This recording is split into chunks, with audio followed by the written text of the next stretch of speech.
I'm back. I like doing a lot of videos, as you guys know. I always start them the same way. You notice that too? I start off a little shy. I'm like, oh, hey guys, how you doing? And then I just come right out. It's amazing.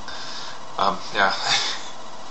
I was playing, I was talking about games there a little while ago, and I had my top 5 games. And I was saying my top 5 was like XCOM and, you know, what did I say, System Shock 2 and a couple other games. I was bored one day, and I was like, you know what, I want to play some old games. So I went and looked through my catalog of games, which is huge. And I've got like Vice City, you know, Grand Theft Auto 3, I've got just a bunch of older, not the newest games, but I've got System Shock 2 is probably the oldest game I have, besides maybe Homeworld.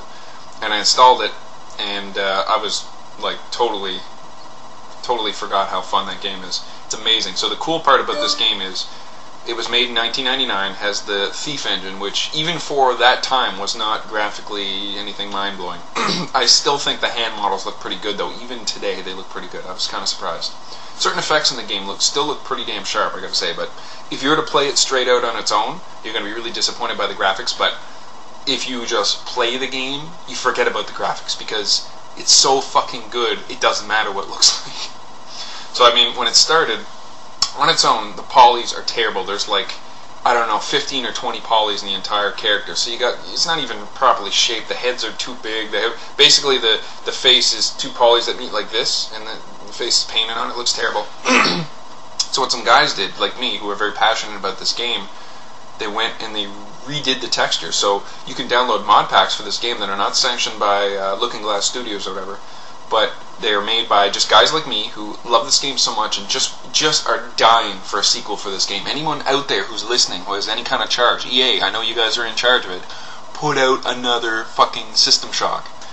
What you guys should do is redo a completely new engine for the game, make a sequel, but then do like Half-Life did, and you can go back and play Half-Life 1 with some Half-Life 2 graphics, if you guys know what I mean. Like, they basically redid the original Half-Life with just some Half-Life 2 textures, but what they should do is release System Shock 3, brand new game, and then as a playable option, play System Shock 2, but they just put the new engine over the old one. Like, it would be amazing. So anyway, this game is phenomenal. It's if you've ever played Doom 3 borrowed very heavily from System Shock 2, and I mean a lot.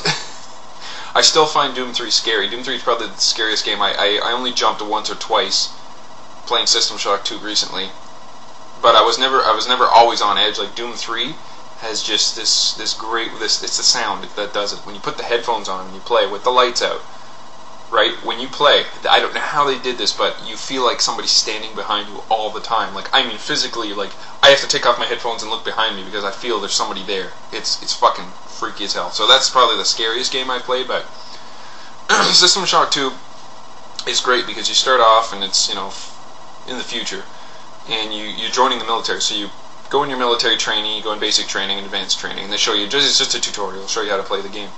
And then you pick there's 3 different career choices you can make. You can go into Navy, which is all hacking and technical stuff. Or you can choose Marines, which is more on the guns, like kick-ass, tough side, or you can pick the OSA, which is psionics. And they have a hole right there in their wrist, and they plug this thing in, it has a string, it has a ball, so basically it focuses your psychic powers with this ball. So the OSA is the hardest one to use, of course, because you're basically like a mage. We want to put it in easiest terms. So after you pick your school of choice, you then have 3 more choices to make. And depending which branch you take of these 3 choices, it gives you different skills. Like, you could pick to do telekinesis, which is just to pull things towards you. Or there's like aid to hacking, or, you know, aid to if you get spotted by cameras, there's a countdown. You can make the countdown go by faster. And then there's basically 4 choices to make the game. You pick your branch, and then you pick 3 skill sets after that. So depending on which ones you take, just makes you tougher, different spells. You know, it's just basic, normal stuff. And then the game actually starts after that. So this game is awesome because there's this artificial intelligence that's created called Shodan. Shodan created her. She's crazy, right? She sees herself as a god, which is cool. She's all fucked up. She created these things called the annelids, which are this worm-like race that can take people over to host, and they use biological materials like us. Everything we have, they just take and recycle, and basically the worm will bite you, and you become one of the many. It's kind of like the Borg, like you join the Borg have no personalities. Well, this is the same thing. They're called the many. When the many talks to you, it's all different voices kind of morphing together, because everyone speaks, every voice is, one. So you start off in this game, you have a wrench, you walk around, you're beating up these hybrid guys where humans have been taken over by this worm type thing.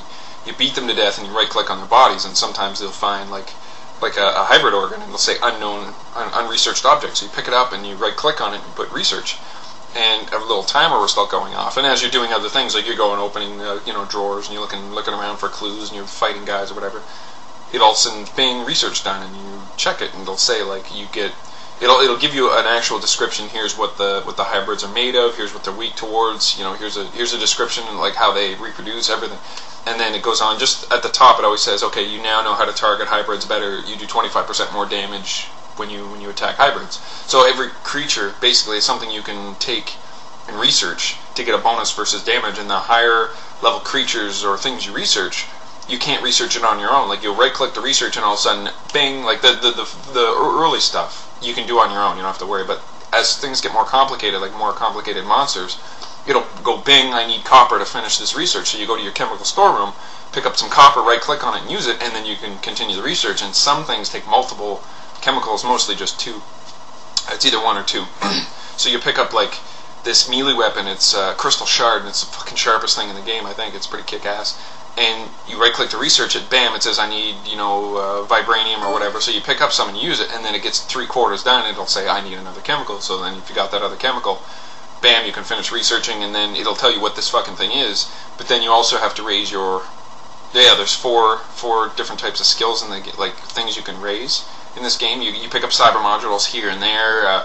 As your boss tells you what to do, and you do little mission things, you get more cybernetic modules, and these help you buy upgrades for different things. Like you got upgrade guns, you can upgrade your tech stuff, you can upgrade psionics, and you can upgrade your personal physical stats. So if you're a psychic guy, it's a lot harder, because all you have is your psychic powers. You're not really tough physically, you don't have any hacking skills or any gun skills. All you got is your psionics. But if you pick the Navy guy, it's probably the easiest, because there's so many things in this game you can hack. You can hack security cameras, there's like locked boxes you can try to open, there's doors you can try to open, you can hack weapons. Like, what the hell is that? Oh, it must be the 9 Inch Nails thing. No, I didn't see that coming. Oh, yeah, okay, I was opening a 9 Inch Nails thing, and Year Zero thing. It looks pretty cool. Anyway, I don't want to start over because that little thing. So yeah, you can hack guns, you can hack, there's like a ton of things you can hack in this game. And you can actually modify weapons on the fly, like you can pick them up, and if your modify skill is appropriate, you can hack a handgun to hold more bullets, because everything's electronic in this. And guns will jam after a while, like they'll break. They have a rating of 1 to 10, like 1 being like gonna break if you pull the trigger a couple more times, or 10 means perfect, you can just go to town. And after it breaks, it jams on you, and then you can right click and try to unjam it if your skill's good enough, and then it'll go back to like 2, which is still really shitty, but at least it's serviceable. So you got to worry about maintaining your weapons too. And some people said, oh, I don't like that because it just makes the game too hard. I'm like, I think it's cool. You're fucking fighting monsters, like bang, bang, bang, weapon jammed. You're like, oh, shit! You pull out another gun. Ah! Just makes the game like cooler, more stressful. And ammo's kind of hard to come by, but you can always get more nanites. Nanites serve as money, and you have to pay nanites when you hack things. So it's like a money, and it's like used for, it's like an economy thing, right? But it's also used for hacking and doing it. You have to pay a fee when you do a lot of different things in the game, but it's so good. You have implants you can use, and you have different implants you pick up that'll give you stats, or certain implants you have to research before you even know what they are, so then you can use them after that. It's just, this game is so technical, and like so many cool things in it. There's different types of ammo for each gun, or most guns. Like the handgun has 3 different types. There's normal, which is good against most things, and then you got anti-personnel, which will kill any human type monsters. Then you've got armor piercing, which is good against robots. So basically you got 3 types. You got some weapons that are great against robots that suck against annelids. You got weapons that are great against annelids and suck against robots, and all that type of thing. It's such a very dense game. You find these little like Doom 3 did this, where you pick up the little logs and you listen to them. So it's cool that you pick up these little story blurbs here and there, and you slowly see how the ship's going to hell. It's fucking really cool, and some of them are so fucking funny. They're great. Anyway, 10 minutes is almost up. I just thought I'd come on and say, if you get a chance, get System Shock 2, get all the mods for it, and you'll be blown away. This game is ridiculously cool.